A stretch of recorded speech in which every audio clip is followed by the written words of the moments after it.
So now that we understand the options available to us, the factors we need to consider, let's take the options one after the other and find out how each of the options can be used by anybody to achieve financial freedom. Listen, you don't have to be an entrepreneur to achieve financial independence. You don't have to be an investor to achieve financial independence. You can choose based on your understanding which of the two you want to be. So let's first look at the investor. This path of being an investor simply means that you are deploying capital into existing assets or system, generating returns with minimal active labor. So this is a hands-off approach to wealth creation. That is what an investor means. It's a hands-off approach. You have the capital, you are deploying it, and that is it. But you need to also understand that it depends on the level you get to, because there are sometimes you can make investment in companies, not with money, but with your expertise. And some people have that capacity where someone is going into a business and you are coming along as a co-founder and you are going to get equity, you are going to get some shares, maybe 10% or 15% shares in the company, but you're not bringing any money on board because you are bringing an expertise, you are bringing some knowledge that they don't have, that you have, that can help the business to succeed. But that is what we mean by being an investor. You are deploying capital, and that capital can be money or it could be expertise. It's important you understand this in the finance world. Now, the success of this path will depend on diligent research, a clear understanding of risk, and the discipline to let your investment mature over time. Now, many a times when people make investment, realize that they will be regularly monitoring. Like, for instance, if you buy shares for the first time, and I've seen people done this over and over again, they have bought some shares in a company. Then every now and then, they will open the stock up and they'll be refreshing to see, hey, has it gone up? After 1 week, they will refresh to see, hey, has it gone up? Has it come down? Then after 1 month, if they are not seeing any progress, then they are like, oh, this company is not doing well. They will sell the shares. Or maybe after they bought the shares, they open the app, then they see that, oh, the shares are falling. The price of the shares are falling. They are like, oh, hey, I'm losing money. Then they quickly go sell the shares, only for them to finish selling the shares after a week. Then the shares bounce back and then, boom, becomes profitable. So this is an art that requires diligent research. That is what I was mentioning earlier. Don't just follow and go and make an investment in a company because a financial expert online has told you that go and invest in this company. No, you need to do your diligent research. Even if you engage the service of a consultant, of an expert, of an investment guru anywhere, working in any company across the world, you must read the numbers for yourself. Warren Buffett is not the greatest investor of all time because he relies on consultants. He has them. But he knows how to read the financial statements, how to understand companies by himself. So he doesn't follow what the financial experts say because he has the understanding. And that will require deep research. Then you need a clear understanding of the risks. Next one is discipline to let the investment mature. Listen, you will not achieve financial independence overnight. If you buy shares in a company today, maybe 3 years, you will not see anything. If you start a business today, maybe 18 months, you will not see anything.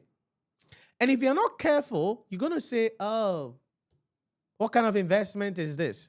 I've bought shares for 3 years. The share price has been the same. But is that a grounds for you to sell the shares?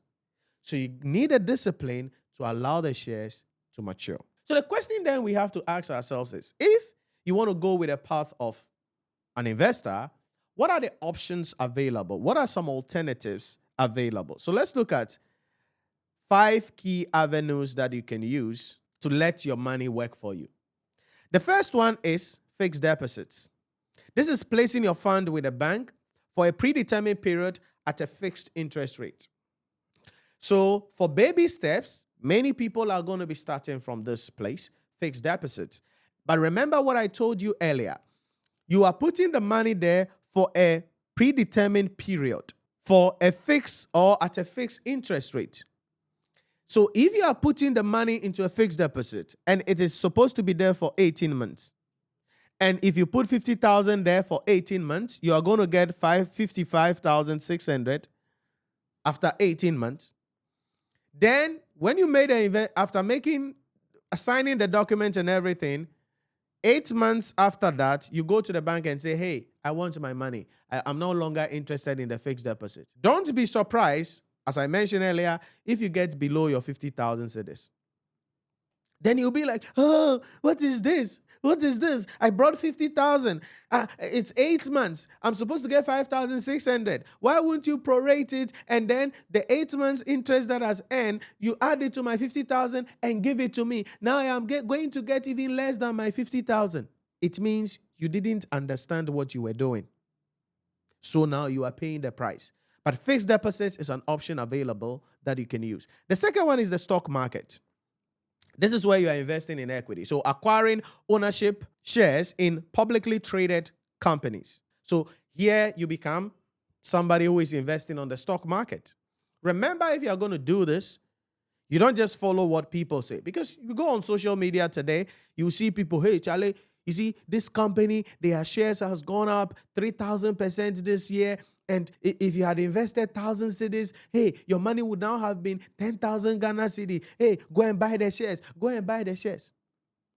You got to be careful. Because for all intents and purposes, some of these people are actually working for brokerage firms. Some of these people are actually working behind the scene to earn commissions and fees on these things. So don't just jump when someone is selling something. As I said earlier, do your own due diligence. But if you want to invest in the stock market, certainly you need a brokerage account. So there are a lot of brokerage firms available that you can search and then use any of them. You need a brokerage account because that's what you're going to put your money in, and that is where you are going to be able to buy the shares, and then everything will be happening there. So you need a brokerage account. But in addition to that, you must know that there will be transaction fees. When you buy shares, you pay transaction fees. When you sell shares, you pay transaction fee to the brokerage firm.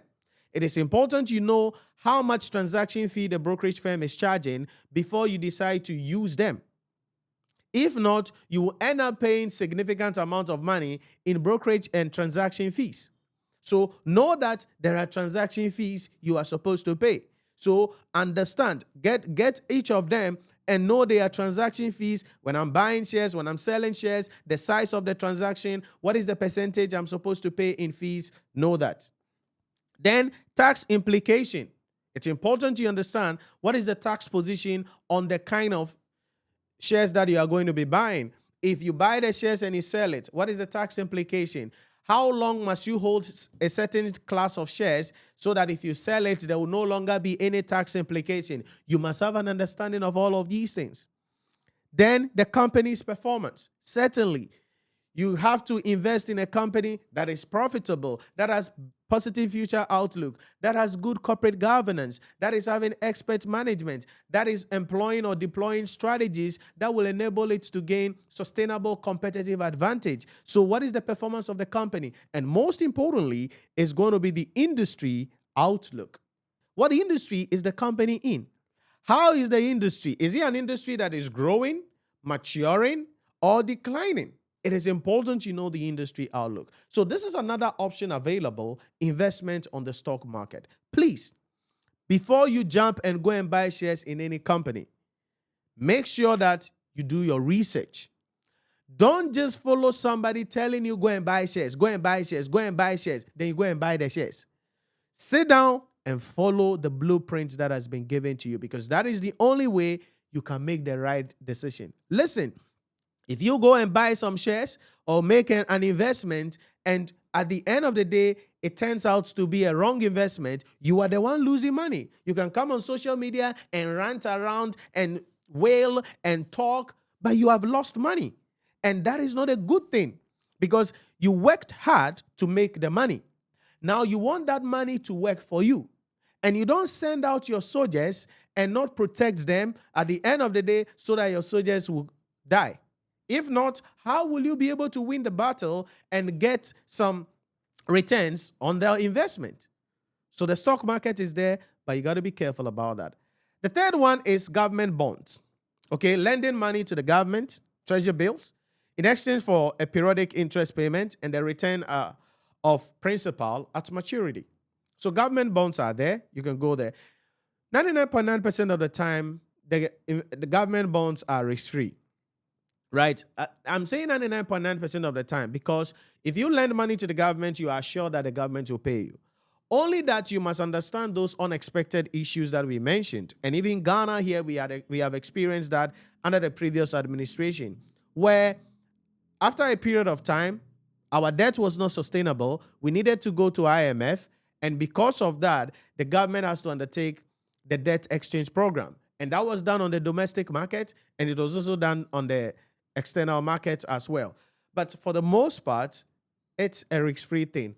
Again, make sure you read well, you do your research well, and be mindful when you are making any of these investments. Most importantly, it's going to be diversification. Don't carry all your money to put it in government bonds. Don't carry all your money and give it in fixed deposit. Don't take all your money and put it on the stock market. You need some diversification, but that will be based on your understanding of how each of these investment opportunities work.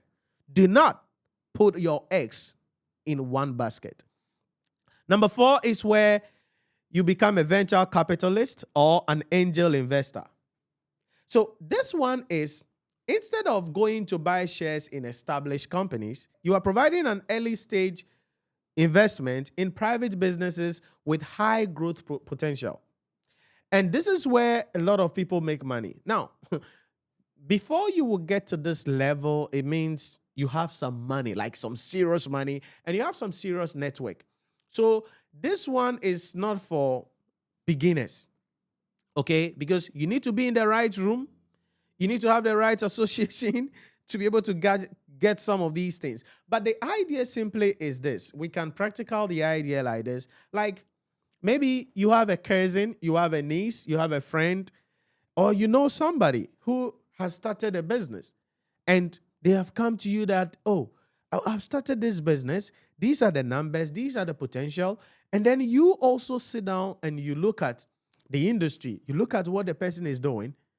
Then you invest in the person. That is angel investing. Do you get the idea? For an equity of the company, definitely, right? Early investing. So maybe they need some money. They can't go to the bank for a loan because they don't have the capacity. So you give them the money, 100,000. But everything is structured. Documents are signed that your investment gives you 20% of the company. That is angel investing. It's an option available. Again, this is not for children. It is much difficult than buying government bonds. And it is really a hard work you're going to be doing than doing fixed deposits. But that is available, angel investing. Then the fifth one that I would want to share with you will be rental property investment. This is owning a part of a building or property that is rented out with the resulting income shared among the owners. Now, this is a business model that quite a number of real estate companies do around the world. And here in Ghana, it's there, where you are buying a piece of a property.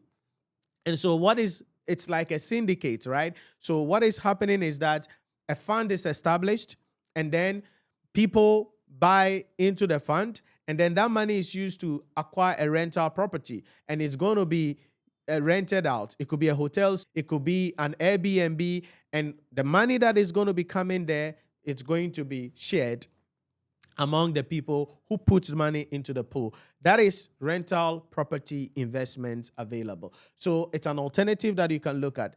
These are the 5 options. There are other investment opportunities available to investors, but these are the 5 key areas that I think you can deploy capital that you need to understand. So fixed deposits, government bonds, the stock market, angel investment, rental property investment. Which of these will you start with? It all depends on your understanding, your expertise, your risk appetite, the tax implication, the exit options, all those factors that we spoke about, the competition. that will guide you in respect of which of these will be appropriate for you. But as I said, as you mature, as you grow on your journey as an investor, it is important you begin to diversify so that at some point you have some fixed deposits, you have some government bonds, you have some shares, and then maybe you are investing in some other private businesses with high growth potential. That is how you make money whilst in bed.